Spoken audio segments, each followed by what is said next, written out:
fellow Kenyans, let's take our education very seriously. There's a debate that is going on that is actually confusing me, because actually it is going against the knowledge that I've acquired, that government has spent a lot of money educating us about. Let me narrow into that particular subject. There is this debate that is going on about SGR and its consequences of port services. Yeah, of course. Ever since SGR was constructed and began its service, it has got a significant consequences towards our economic activity of Mombasa. More so, of course, general and large. But there's something that I need to be highlighted. First of all, why are they talking about it now? I mean, not exactly now, but why are they started talking about it after the completion of the project? Didn't they know that the consequences accompanied its existence will be there? I think in any mega project, there will always a study going on and is highlighting the advantage or disadvantage of that particular project. You normally call it externalities. And there are always positive externality and the negative externality. But I'd like to touch on the negative externality. That is, SGR has actually reduced the economic activity of Mombasa, which is the backbone of Mombasa economic, and it is something that everyone should be concerned about. But if we look at it that way, then we are talking as if Mombasa is basically an autonomous part of this country.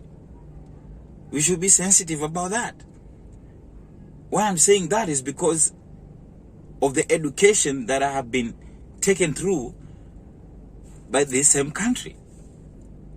Back in the days when I was in school, there was a subject called GHC,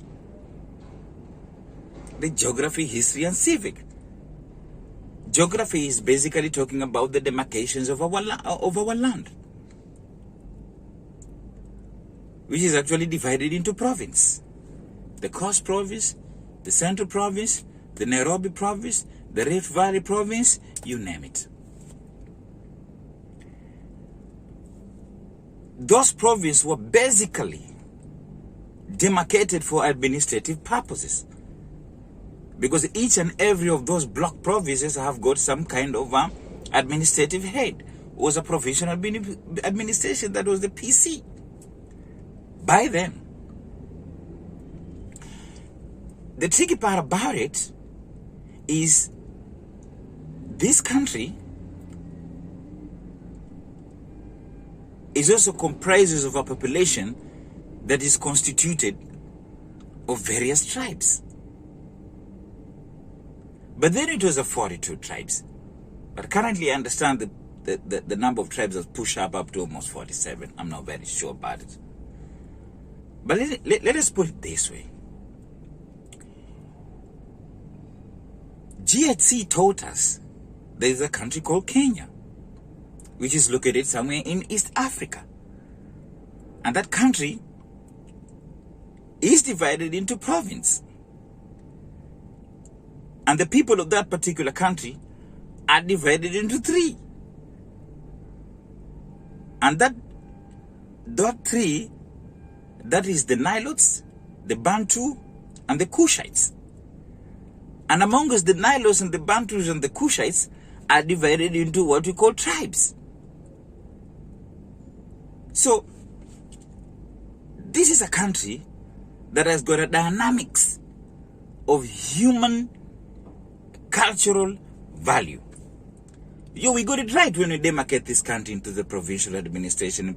Basically, I think, in my view, it was because of a colonial purposes. Because if you look keenly into this province, all those provinces actually target of a particular people who speak the same language. For example, the central Kenya is mostly populated with the Kikuyus. The western Kenya is mostly populated with the Luyas. The Coast province is mostly the Mijikendas, and name it. So, whether the aim was to consolidate the tribe of administrative purposes, the result will show us. Then,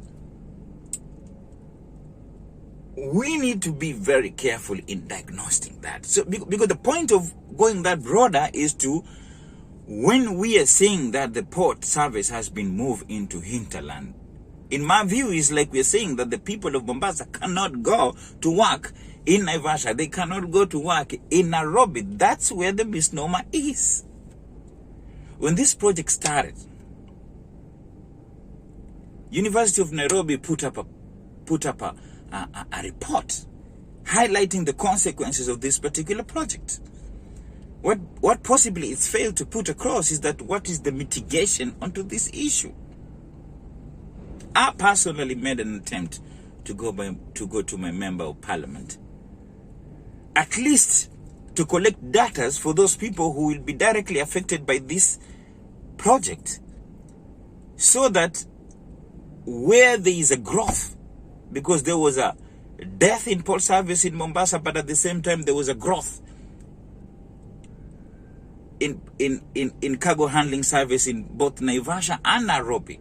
So why don't we then transfer our people who have been displaced by this mega project to those areas? Because I believe we are all Kenyans. I'd like to pick it from there in the next video. God bless you. I sincerely believe that we are all Kenyans. No doubt about it. But what I can't figure out is, this country is not large enough. Currently, I understand it has a population of about 50 million people, with a total budget of at least an estimate of about 3.3 trillion Kenyan shilling, aimed toward providing services to the mentioned 50 million population. Meaning that it doesn't matter whether you are in Mombasa, whether you are in Kisumu, whether you are in Nyeri, whether you are in Moyale, the economic activity must have somehow, one way or another, touched you. Ordinarily, SGR aim was to increase the GDP of our country by speed up business activity, hence boost production and lower production cost. That's the essence. So in the process of doing so, there is a lot of mechanics that will go on in our country, such as the displacement of centers of economic activity.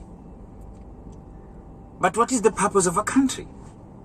A country is demarcated so that if there is a growth or downfall in particular area, the population will equally be moved or shriveled in those particular centers that our economic activity have boosted. And in our constitution, we have an equalization fund. Those areas that have got lesser economic activity, a deliberate funds should be channeled to boost economic activities in those areas, backed by the growth of economic activity in some specific area. That, like in our case now, yes, it is true, Mombasa economic activity has declined, in fact in significant percentage. But at the same time, if you go to Nairobi, Mombasa Road, the economic activity has actually increased in significant percentage. If you go to Naivasha, economic activity has actually followed the same trend of Nairobi. Now, what are we talking about here? Based on the report of University of Nairobi, it is estimated that around 8,000 people will lose their jobs. By the time when that report was submitted, already 2,700 people have already been displaced. But at the same time, thousands of people have newly been employed in Nairobi and Naivasha. So the question is, who are those people who are employed the other side?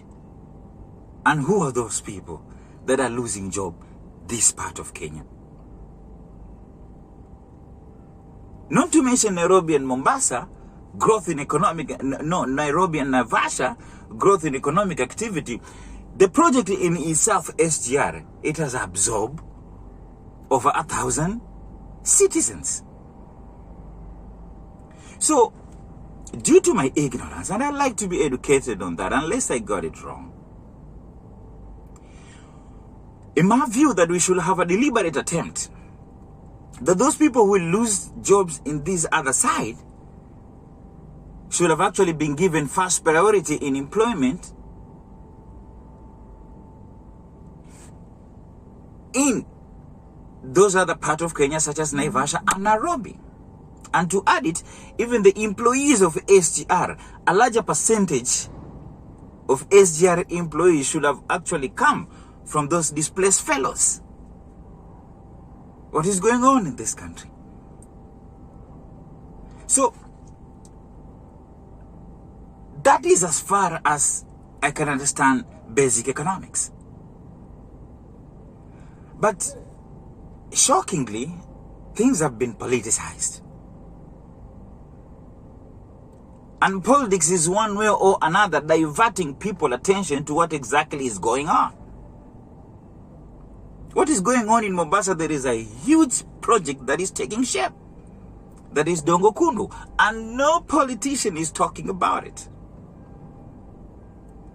Over 150 billion Kenyan shilling is about to be poured on that project. As we are talking, the land value is going up. And those people who have those kind of information are already flocking those side of Dongo Kundu and try to get the piece of a pie. So instead of talking about a project that has already been completed, the surface has already started, the consequences have already been felt, action was felt to be taken, and now we are crying foul.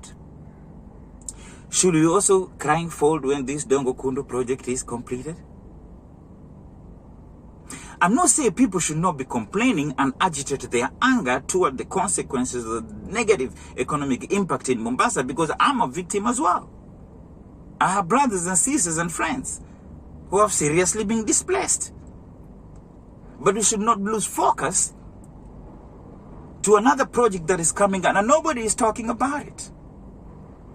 Why don't our politicians focus on the Dongo Kundu project, which is now taking shape? The Dongo Kundu project itself, it's enough to absorb all the damage that has been inflicted as a result of SGR. God bless you, my brother. In the next video, I think I'll pick it from that point.